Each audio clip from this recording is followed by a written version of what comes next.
Welcome to the We Talk Health Podcast, the official podcast for West Tennessee Healthcare. Please be advised that this podcast is not intended to replace any medical advice. Always follow your medical professional's advice and direction. Nothing said in this podcast is intended to supersede or supplement the direction of your medical caretakers. If you have any questions, please reach out to us at wetalkhealthpodcast@gmail.com, and we will do our best to answer any questions you may have. Welcome to another episode of We Talk Health. My name is Kwasigroh, and joining me in the studio is Sharla Teel, Stacy Vaughn, and Kim Ross. They are all, in one way or another, involved in the NICU or the NICU here at Jackson-Madison County General Hospital. Ladies, how are y'all? Good. Having been good today. Good. Thanks for coming in. So we're going to be talking about the NICU. I know we recently had a new renovation that happened over there, which I've seen several photos and videos, and it looks like a gorgeous space. So I'm sure you guys are really excited about working in that really nice area. So we'll be talking about a little bit about that today, and then some of the patients that you see, and kind of going from there. So we'll just kind of go around the room, and Sharla, if you want to start, kind of tell us what you do and your role at Jackson General. So I am the neonatal social worker. I'm an inpatient social worker at Jackson-Madison County General Hospital, and I do discharge planning with families of the neonatal ICU that have children in the unit. Awesome. And Kim, what about you? I'm a physical therapist that has worked for about 25 years in the neonatal ICU. I have a specialty in the neonatal touch and massage, which I try to use with the patients and teach family members. I've never heard of that. I'm interested to learn more about that later on, for sure. And Stacy, what about you? And I'm Stacy, and I'm also work in the NICU with Kim as a physical therapist. And I've worked for West Tennessee Healthcare for around 20 years in outpatient settings and with Therapy and Learning Center in the school system, in our NICU follow-up program, and now in the NICU.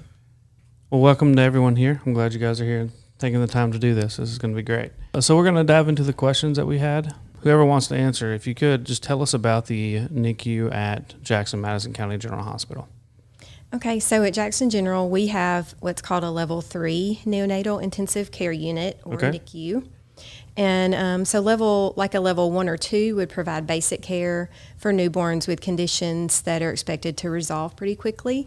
But level 3 that we have here offers more of a full range of care. We see more complex and critically ill infants. We are under the care of neonatologists, and we actually have 3 neonatologists and multiple neonatal nurse practitioners, and they take great care of all of our babies.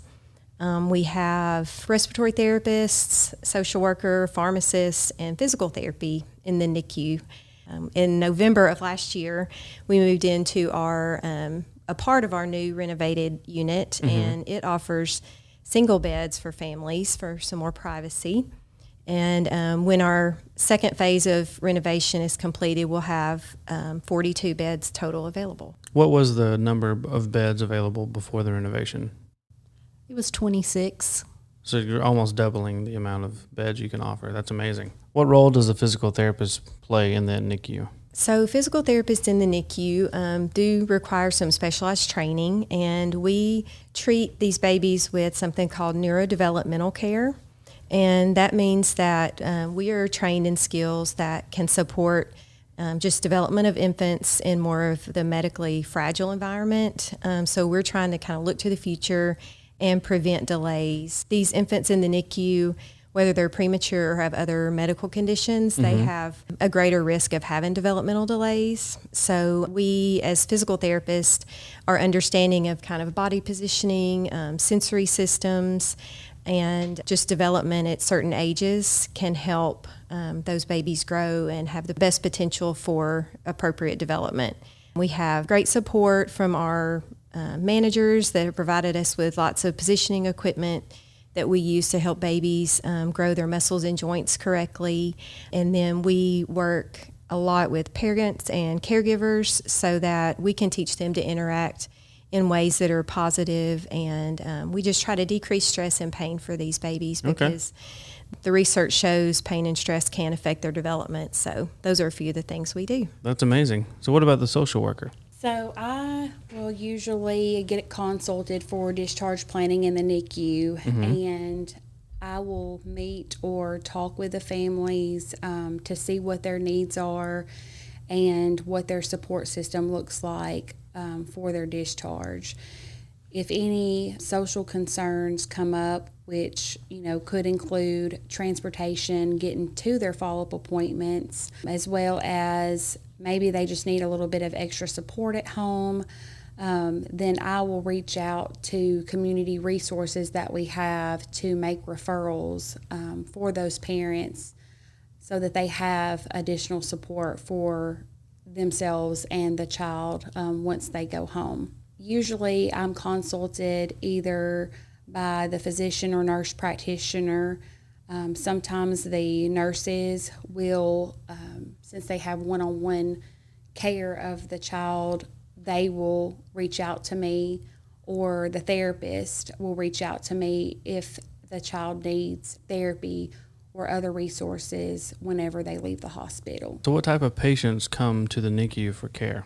The most common reason that babies may come to the NICU is for a premature birth, but there are other reasons that they may need to come to the NICU. Some may be difficulty breathing, they may have a low blood sugar, maybe some type of genetic disorder, maybe a difficulty during birth, a neurological issue. That could also bring a baby to the NICU. Occasionally, babies have been exposed to certain drugs, which may be opiates, and they'll need care in the NICU because this can affect their little bodies.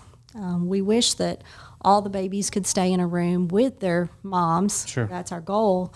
But sometimes they have withdrawal symptoms that need a little more specialized care that would be provided by the NICU. Those babies would be diagnosed with what we call neonatal abstinence syndrome. Okay. We often call it NAS. Babies diagnosed with NAS may show symptoms that interfere with their ability to eat, to sleep, or to just stay calm. Their little nervous systems can be affected. It causes some sensitivities like excessive crying, difficulty sleeping for any period of time. They may have some muscle tremors. They may have trouble just staying quiet alert. They tend to go from very sleepy to very fussy and back to irritability, just rapid. They just have no control of their levels of alertness. And that can be frustrating for parents sometimes. Sure. They'll sometimes have little muscle tightness, tremors of their little arms or legs. They may have trouble with overheating. They'll be sweating. They tend to breathe fast or very hard. That may have some sneezing or nasal stuffiness, which, of course, if you're nasally stuffy, you can't breathe, and so that can affect your eating and it can affect your sleeping. Sure. They may show some signs of withdrawal from other substances also, like tobacco or caffeine or medications that are prescribed for anxiety and depression. What advice do you have if a baby is not feeling well? Well, if a baby's not feeling well and having some of the symptoms of NAS, they may also have some trouble feeding. They may show some consistent rooting, trouble latching on to a bottle or breastfeeding, which leads to poor feeding and poor weight gain. They can also be sensitive and irritable. They may constantly try to soothe themselves by sucking on a pacifier excessively, which can in turn lead to overeating, and that can cause gassiness or reflux, which can be painful, which is going to make more irritability. If I'm spitting up or my tummy hurts, I'm going to be more irritable. I think that holds true for adults as well. Exactly.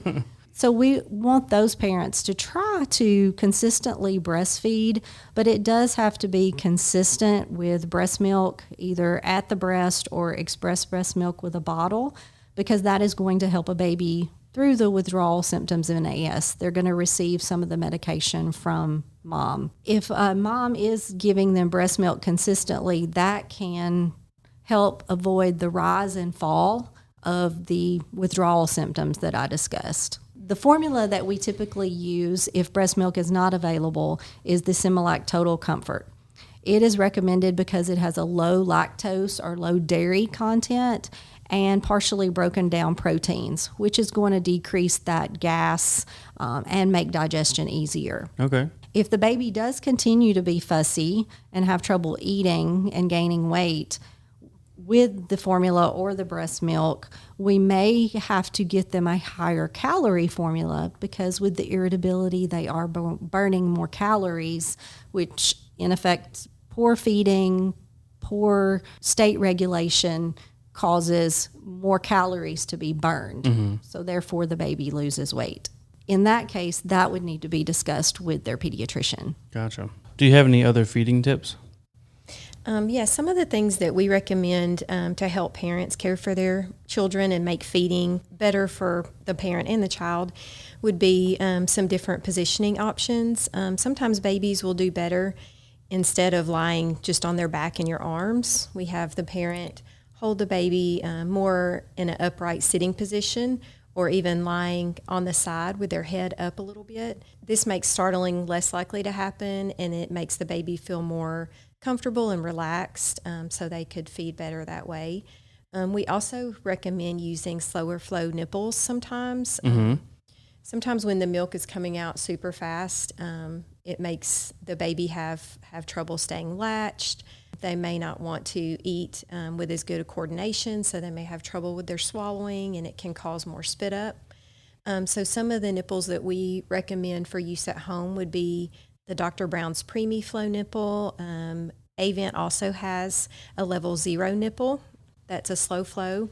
And then a real affordable option would be from Walmart, the Parent's Choice bottle. It has a fairly slow flow rate as well. Sometimes some of the signs that we see that babies are having trouble and need some of these strategies would be if they're pulling away from the nipple or trying to latch, but just using too much movement and not really getting on there and getting a good latch. They can get fussy. They can spill a bunch of milk from the corner of their mouth.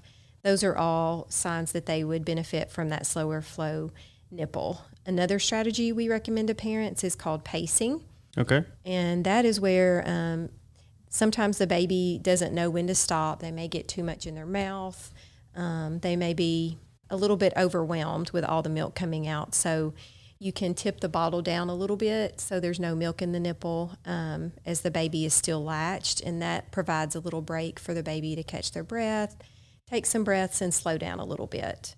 And then another good option for reflux, if you're having a baby that's spitting up a lot, is to hold the baby up for 15 to 20, 30 minutes after their feedings, and that can help just kind of settle the stomach and prevent reflux. So we've talked about feeding. Let's talk about sleep here for a second. So do you guys have any ideas on caring for babies and positioning them for sleep that can decrease stress and promote better sleep patterns? Sure. Sleep is a very important part of these babies' lives, and improving sleep can really improve their quality of life at this age. So some of the issues that we see with sleep might be, like Kim mentioned earlier, if the baby is too hot and overheated, they may not sleep as well. So dressing the baby in just cotton clothes or a onesie and a thin blanket to swaddle them, or possibly a thin cotton sleep sack, can help the baby to stay at a good temperature but also feel contained and safe. A lot of our babies that are irritable, you might notice them scratching their face, and so little mittens can help prevent that. Some other ideas would be indirect lighting during the day. If a light's too bright, these babies can be a little sensitive to that and can increase their irritability and crying. So just indirect light or lower lights during the day, and then lights completely off at night, just to help with that confusion about daytime versus nighttime sleep. That can help also. We do try to teach parents a lot about safe sleep. We are big proponents of the guidelines of safe sleep that are out, and these include putting the baby on their back always to sleep, even if they seem more comfortable on their stomach or on their side. The back is recommended as the safest position to sleep in. Okay. We don't want anything to happen to these sweet babies. Sure. And so if we can do something simple like lying them on their back and not having loose blankets or stuffed animals or bumpers on the crib, then that's a simple and effective way to keep your baby safe for sleep. A really cool option that we also recommend has to do with bath time, and we recommend something called swaddle bathing for bath time. There's some great videos on YouTube if anybody wants to look that up. But basically, we know that bath time can be very stressful for babies. And this is a good way to keep the baby safe and calm by keeping them swaddled during the bath and just taking like one arm at a time out to wash and then tucking it back in before you move on to the other arm. And that can decrease stress and crying, and then in turn save calories and help with weight gain and just keeping the baby relaxed. I have a question about the swaddling. I'm not a dad. I've never swaddled a baby before. If I have, I was 9 years old when my sister was born, so I don't really remember it. But is the fabric that a baby is swaddled in normally the same fabric you would use, same kind of blanket or swaddle or whatever that you would use while they're taking a bath? And that's a good question. We do recommend more of the thinner kind of blankets for the swaddle bathing. Okay. We want them to feel contained, but we also want the benefit of the warm water, and having that thin blanket helps you be able to find the arm or leg that you want to wash, but while also keeping them contained and helping them feel that warmth coming through. Okay. Where could you get one of those thinner blankets? Kind of a thin cotton receiving blanket. Okay. Purchased at any retail store. Okay. Or online. I assume once I'm in the world of becoming a dad, I'll probably learn all this kind of information. So, Yes. Sorry if that seemed like a weird question. And swaddle bathing is a good time to do a massage with your baby. Oh, okay. Rubbing as you're washing the arm or the leg, you're holding the arm or leg with one hand as you're washing with the other in a slow, rhythmical type movement. So are there specific ways to hold and rock a baby that can help them become more calm or help them with sleep? Yes, when babies are experiencing the sensitivity and irritability, we often recommend a skin-to-skin holding. Okay. Another name for it may be kangaroo care, and it's a great way to calm your baby. Babies get the warmth and firm touch of being next to mom or dad's skin, and also hearing the sound of their heartbeat, which is a very soothing noise for a baby, any baby. We recommend making sure that they cover the baby's back because the baby will be in just their diaper up next to the bare skin of the parent. So they would want to make sure that they covered the back with a thin blanket to make sure they didn't get cool. That makes sense. Also, having a firm hand on their head or on their back or bottom is a good way to provide a nice, firm containment touch, hand hug while they're holding skin to skin.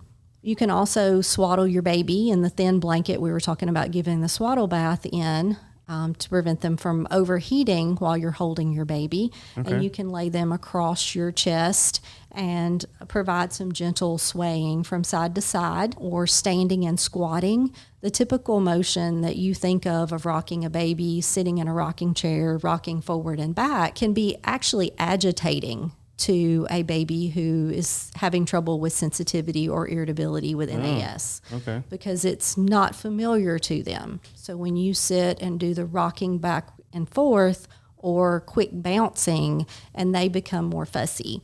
How many times have you been sitting in a rocking chair rocking the baby and they won't quiet down and you stand up and you start walking around the room and the baby quiets down? And we say they're spoiled, but actually we just got smart and did what they are familiar with because they're used to being in mom's belly with the normal pattern of mom walking. And also while you're holding them and doing the swaying motion or the standing and squatting type motions, you could do a little shushing sound or sing something that's very calm, like Twinkle, Twinkle, Little Star. It's a very simple song, and the baby will often calm to that. Occasionally, the baby will continue to be irritable, so we have been taught to meet the baby at their level of expectations. So if they are beyond that, you can move side to side faster in your sway, and you can sing something that's more complex, like Wheels on the Bus, as loud as you can. And the baby will hear you and almost respond by an instant quieting. and then you can gradually slow down your speed of movement and change back to that more simple song or shushing noise, which will then transition into the baby drifting off to sleep and possibly being able to be laid back down in the crib. So many things I had no idea were a thing. This is amazing. Another recommendation for caregiving with your baby is a team approach. We use the firm, still touches, the hand hugs that we talked about on like the hand or the arms or the leg. So one parent is providing that type touch as the other parent or caregiver is changing a diaper. So we do it as a team so the baby can remain more calm, can maybe suck on the pacifier, grasp the parent's finger, and tolerate a diaper change or being exposed to the more cool air when their clothes are removed without fussing.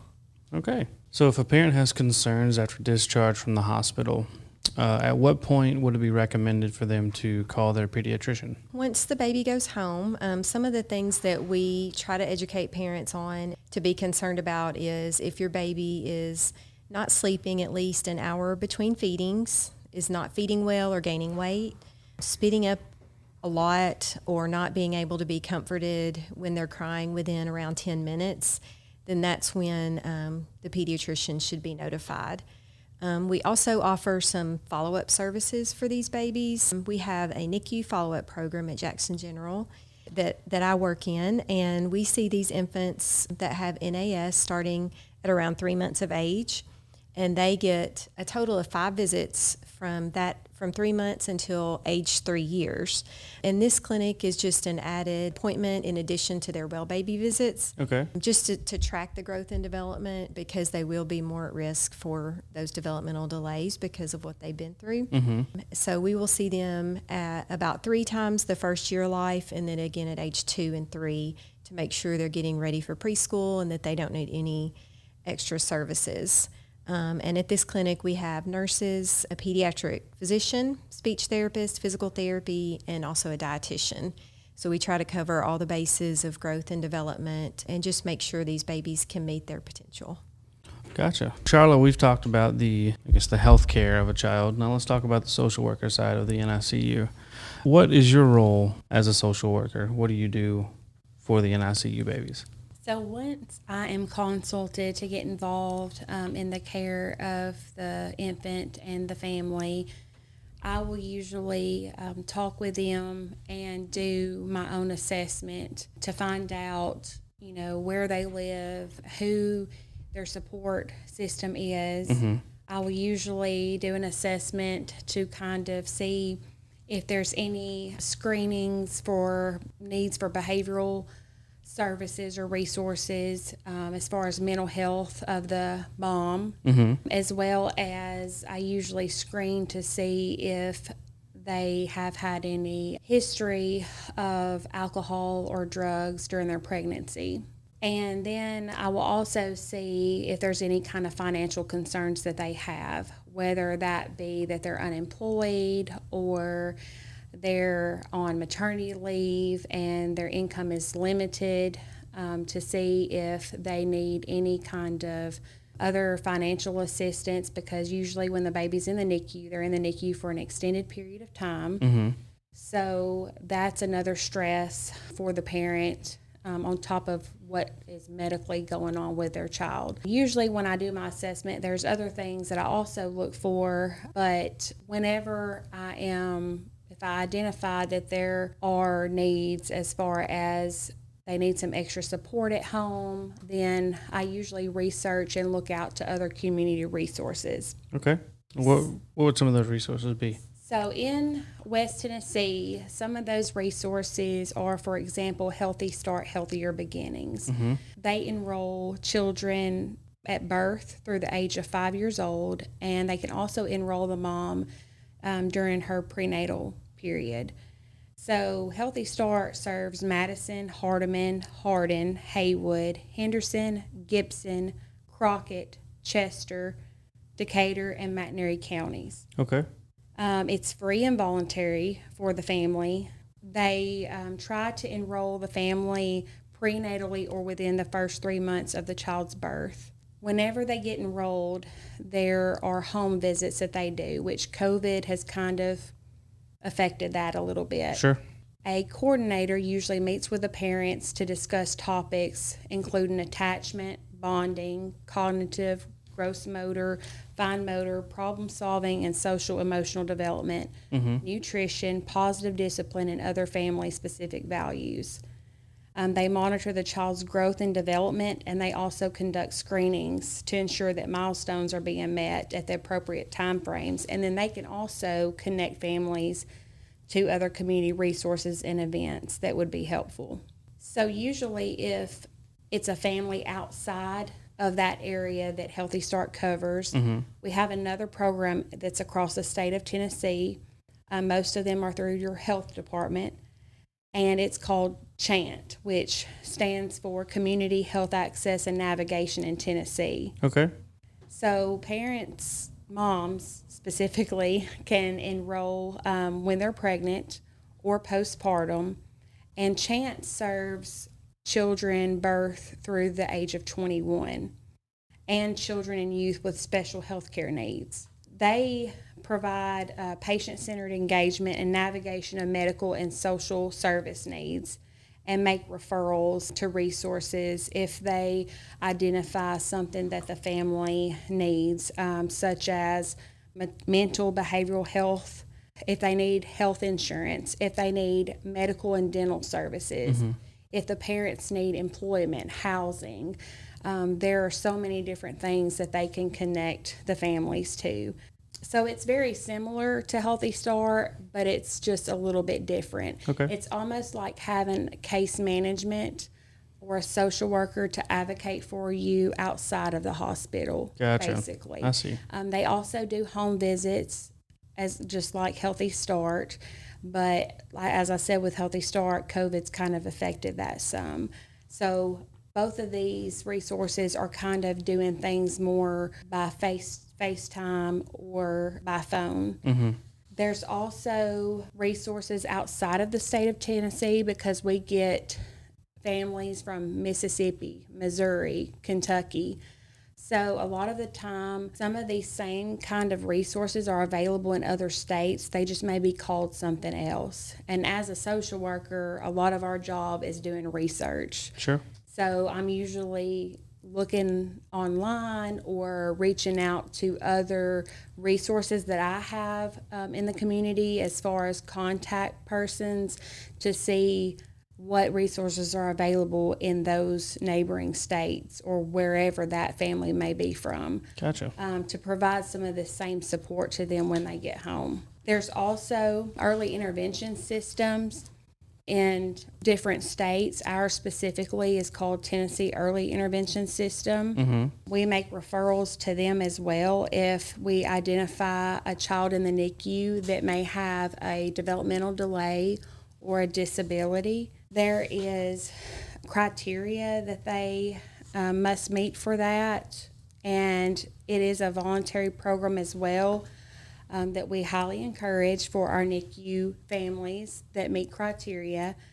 They serve children that are birthed through the age of 2 years old. They will connect the families to other support and services that they may need once they do their evaluation. They usually go by a diagnosis that the child may have that fits that criteria, or prematurity guidelines that they have set in place. And usually a child's evaluation must show a 25% delay in 2 developmental areas or a 40% delay in 1 area. The evaluation is done at no cost to the family. If there are services that are recommended, then a service coordinator will discuss payment options with the family.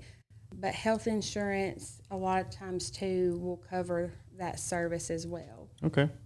So that's something else that we also refer to for our families in the NICU. One other thing is many times infants that are experiencing NAS, the neonatal abstinence syndrome, they are experiencing that from being exposed to a drug. And sometimes when I meet with the parents to talk to them to do discharge planning and do my assessment, Another resource that I offer to the moms is Pathways Recovery Navigators.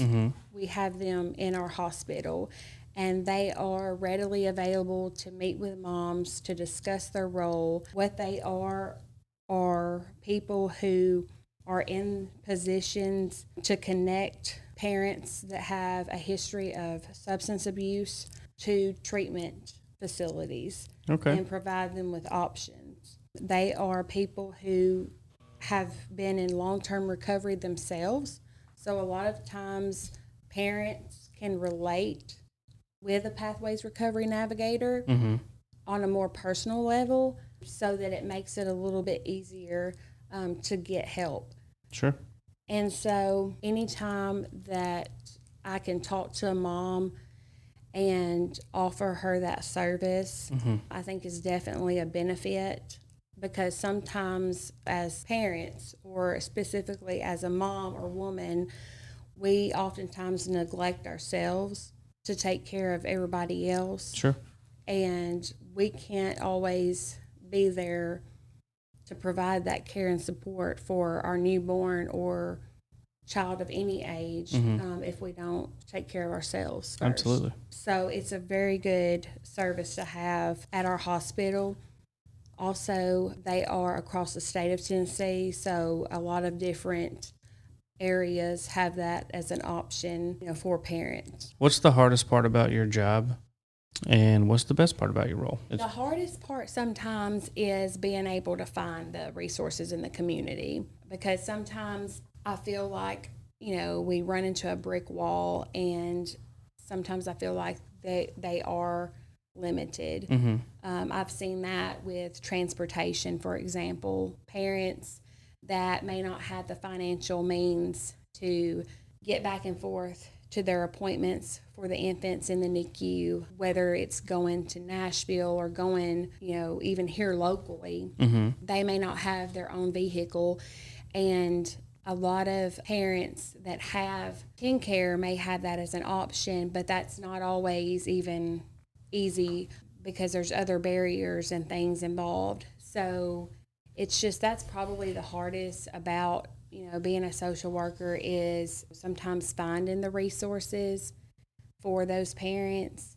A lot of times, I feel like expected to fix everything, but most importantly, we are here to advocate for our patients and be able to provide them with what resources they have. My favorite thing, I guess the best thing about my job is just being able to be that person to listen to the mom, whether it is they're upset and frustrated because it is a long, sometimes extended stay in the hospital, and just being that ear and support to them and trying to normalize, what they're going through and what they're experiencing with their baby in the NICU, and just being able to, be that person to walk alongside them and to be able to offer them what I feel like sometimes is nothing,